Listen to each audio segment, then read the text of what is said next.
Olá pessoal, tudo bem? Meu nome é Juliana Kuspik, eu sou engenheira de segurança do trabalho e hoje a gente vai começar mais uma aula do nosso curso complementar de NR10, Segurança, Instalações e Serviços com Eletricidade. Na aula de hoje, a gente vai falar sobre os riscos típicos do CEP. Então a gente já compreendeu que a gente precisa fazer análise de risco, como que a gente faz essa análise, e hoje a gente vai compreender quais são os riscos mais comuns dentro do sistema elétrico de potência. E a gente vai ir lá para o nosso material de texto, então, nossa aula de riscos típicos dentro do CEP. E a gente vai começar compreendendo que existem algumas coisas mais potenciais e depois a gente vai abordar especificadamente algumas coisas. Então, a gente precisa compreender choque elétrico, quedas, incêndios, explosões e riscos ambientais. E na aula de hoje a gente vai entender aonde que cada um desses riscos eles se encaixam em algumas condições específicas dentro da nossa atividade. Então a gente vai compreender que, e isso é uma coisa que a gente vai vendo durante o nosso curso muitas vezes, porque é o nosso foco dentro do curso de segurança do trabalho, é como que a gente vai fazer para reduzir esses riscos. Então a gente tem um risco, a gente quer reduzir que esse risco ele gere um acidente de trabalho. Então como que eu vou fazer isso? Qual é o equipamento de proteção que eu vou usar? Qual é a ação que eu vou usar, porque nem sempre é um equipamento de proteção individual ou um equipamento de proteção coletivo. Muitas vezes é a comunicação da nossa equipe que vai ajudar a gente a reduzir o risco de acidente. Então a gente vai falar um pouco mais sobre isso na nossa aula de hoje. Então, primeira coisa que a gente tem de risco típico no CEP é a proximidade e contato com partes energizadas. Então é muito importante, então a gente vai ter nosso material de texto, aproveitem esse material de texto, complementem nossa aula lendo esse material e a gente vai entender que quando a gente trabalha com CEP, é ideal que a gente faça a desenergização. Então a gente interrompa essa energia elétrica para fazer nossa atividade de forma mais segura. Mas muitas vezes a gente não vai poder fazer isso. Por mais que seja uma condição que nos traga insegurança, a gente muitas vezes não pode tirar a energia daquele espaço, daquela linha de trabalho. Então a gente precisa compreender como que a gente vai fazer para ter uma atividade mais segura trabalhando em espaços energizados. Então a gente precisa, obviamente, entender os equipamentos de proteção. A gente vai ter um capacete, a gente vai ter um sapato, a gente vai ter uma luva, a gente vai ter uma roupa, a gente vai ter proteção coletiva, uma manta isolante, um bastão isolante. Muitas vezes a gente pode fazer nossa atividade em plataformas isolantes também, que vão nos dar distâncias seguras de trabalho. Então, tudo isso são pontos importantes que a gente vai juntando as peças do quebra-cabeça da segurança do trabalho dentro de eletricidade. E a gente vai falando isso durante as nossas próximas aulas, a gente tem muita aula ainda pela frente. Então, é muito importante a gente compreender que a gente tem, por exemplo, um procedimento operacional padronizado. A gente tem um procedimento de trabalho que a gente vai seguir. Qual é esse procedimento? Por que a gente segue esse procedimento? Porque teve uma pessoa que foi lá, estudou aquela atividade, viu quais são os equipamentos de proteção que são importantes, quais são as técnicas que a gente vai utilizar de trabalho para que a gente tenha um trabalho seguro. Então, novamente, aqui a gente não está aprendendo sobre um trabalho com eletricidade.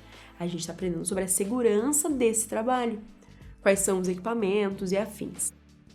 Então, seguindo o nosso material de texto, então a gente tem ali a questão da desenergização, utilização de EPI, procedimentos operacionais, sinalização adequada. Então, muitas vezes a gente precisa informar, que aquela área ela tem uma parte energizada para que a gente não tenha o contato. Então, muitas vezes a gente tem uma placa de atenção, cuidado, alta tensão. Isso é uma sinalização.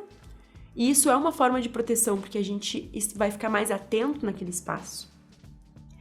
A gente tem a indução, então muitas vezes a gente tem... Isso é uma das principais ameaças, como eu coloquei aqui no material para vocês, porque quando a gente tem a presença de um campo eletromagnético dentro de um equipamento de transmissão de energia, de alta tensão, isso é capaz de induzir corrente elétrica para as pessoas que estão ali. E isso vai acabar tendo um acidente, uma queimadura, uma contração muscular. São acidentes que a gente vai ter quando a gente tem o contato com essa corrente elétrica. Então, para reduzir esse risco, a gente vai ter o distanciamento seguro, blindagem, monitoramento e controle, uso de equipamentos de proteção individual. Muitas vezes, a distância segura, a gente vai utilizar uma vara de isolamento, porque ela vai ter uma distância de contato, né? A gente vai falar um pouco mais disso pra frente no nosso curso. Mas a gente tem equipamentos que vão nos dar a distância segura dentro daquele contato. Porque eu preciso fazer, por exemplo, né? Eu preciso fazer a manutenção naquela fiação. Mas eu não posso ter o contato direto com aquela fiação, eu vou usar uma vara de isolamento, uma vara de um equipamento de proteção que vai ter uma distância de segurança, porque aquela vareta que é uma vareta de isolamento que a gente chama, né? Porque ela vai ter uma distância adequada para aquela tensão. Então eu não vou ter o contato direto. Eu vou ter um contato usando essa vara de isolante, que a gente vai acabar sabendo manusear ela, obviamente, né? Não é a nossa função aqui. Mas ela vai nos dar essa segurança de distância pra gente não ter o contato com esse espaço energizado. Então, seguindo ali na nossa aula, a gente tem as descargas atmosféricas, né? Então, são os raios. Então, muitas vezes a gente tá em um espaço do CEP, por exemplo, e tá chovendo, tem raio, tem descargas atmosféricas mesmo, né? Isso acaba sendo uma condição impeditiva de trabalho porque a gente tem um risco potencial de um acidente. Muitas vezes um raio pode danificar um equipamento, também, além de nos dar, de interromper fornecimento de energia. Então, muitas vezes, as descargas atmosféricas fazem com que a gente tenha um trabalho, né? Então, se tá chovendo, tem muitos raios, estragou um disjuntor na distribuição de energia, a gente vai ter que fazer a manutenção disso. Como fazer a manutenção disso sabendo que está tendo descargas atmosféricas, né? Então, isso é um risco bem potencial, assim. Então, a gente tem um sistema de proteção contra descargas atmosféricas que a gente vai utilizar nesse caso. Então, a gente tem um sistema de proteção, né, que vai nos proteger, a gente precisa usar. Eu não vou utilizar se não tiver tendo descarga atmosférica, mas se tiver, eu vou usar, porque é a forma como eu vou fazer com que o meu trabalho seja seguro. Então, a gente precisa compreender isso, certo? Novamente, né, treinamento e conscientização. A gente faz os treinamentos de segurança do trabalho para a gente compreender quais são os riscos que a gente corre e a gente compreender o porquê que é tão importante a gente utilizar um equipamento, por exemplo. Por que é importante utilizar um sistema de proteção coletiva, um equipamento de proteção individual? Porque ele está nos protegendo de alguma coisa específica que tem um potencial de risco muito grande, muitas vezes, dentro da eletricidade principalmente, pode ser fatal para a nossa vida caso o acidente aconteça. Estática, né? Então, é um acúmulo de carga estática num equipamento ou nas próprias pessoas. Então, a gente também vai ter ali, a gente vai fazer a questão do aterramento. Então, muitas vezes a gente vai energizar, a gente vai fazer um aterramento temporário, a gente vai controlar a umidade, que é muito importante porque a água, né, a gente sabe que tem a questão da eletricidade estática. EPI, novamente, treinamento, novamente, então a gente sabe que, basicamente, todos os nossos acidentes, eles podem ser reduzidos em consequência ou evitados muitas vezes se a gente tiver um equipamento de proteção individual, de coletiva, e a gente for treinado sobre o uso desse equipamento. Então, a gente ganha um equipamento de proteção específico, a gente obrigatoriamente precisa ganhar um treinamento sobre aquele equipamento. Sobre a guarda daquele equipamento, sobre a conservação daquele equipamento, a gente precisa ter um treinamento, né? Isso está específico na NR6, que é a nossa norma regulamentadora de equipamento de proteção individual.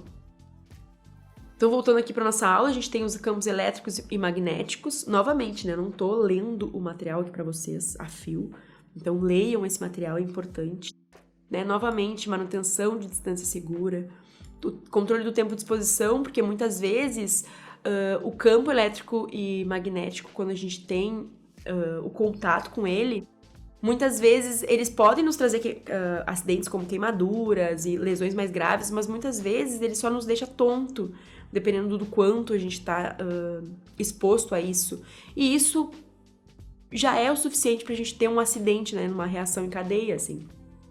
Porque se eu ficar tonto e não conseguir fazer minha atividade com plena atenção, eu posso, por exemplo, ter uma queda ou fazer alguma outra ação que vai me levar a um acidente de fato.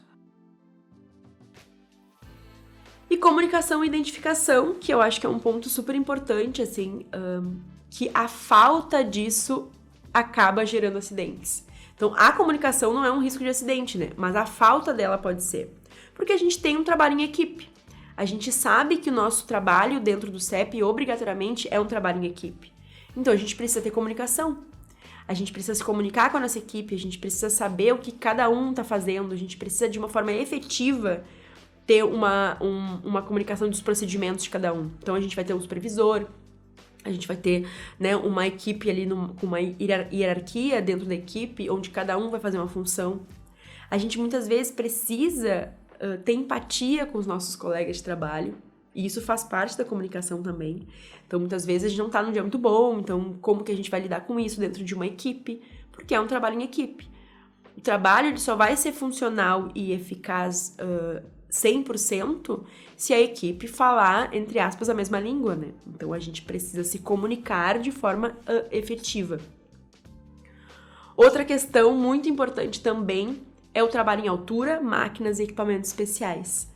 Por quê? Muitas vezes a gente tem um trabalho com eletricidade vinculado a outros acidentes, outros riscos, né? Então, a eletricidade é um risco potencial, grave, mas a gente está fazendo muitas vezes um trabalho em eletricidade em altura. Então, além do risco com a eletricidade, eu tenho o risco do trabalho em altura. Eu tenho máquinas e equipamentos especiais, então muitas vezes uma plataforma, então, né, falei para vocês ali da plataforma elevatória, às vezes a gente vai ter uma atividade. Ela é um equipamento especial, eu vou ter que saber utilizar esse equipamento e os riscos que eu tenho dentro desse equipamento.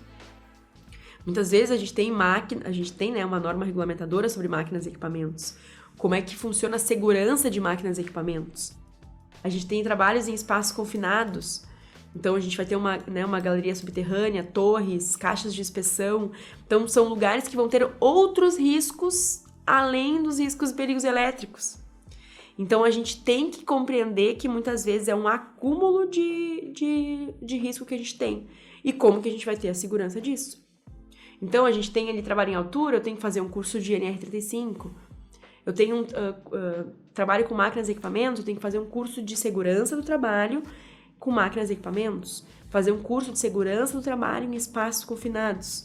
Por quê? Porque muitas vezes a gente tem riscos associados que a gente precisa compreender. O curso de NR10 é um curso para a gente compreender os riscos associados à eletricidade.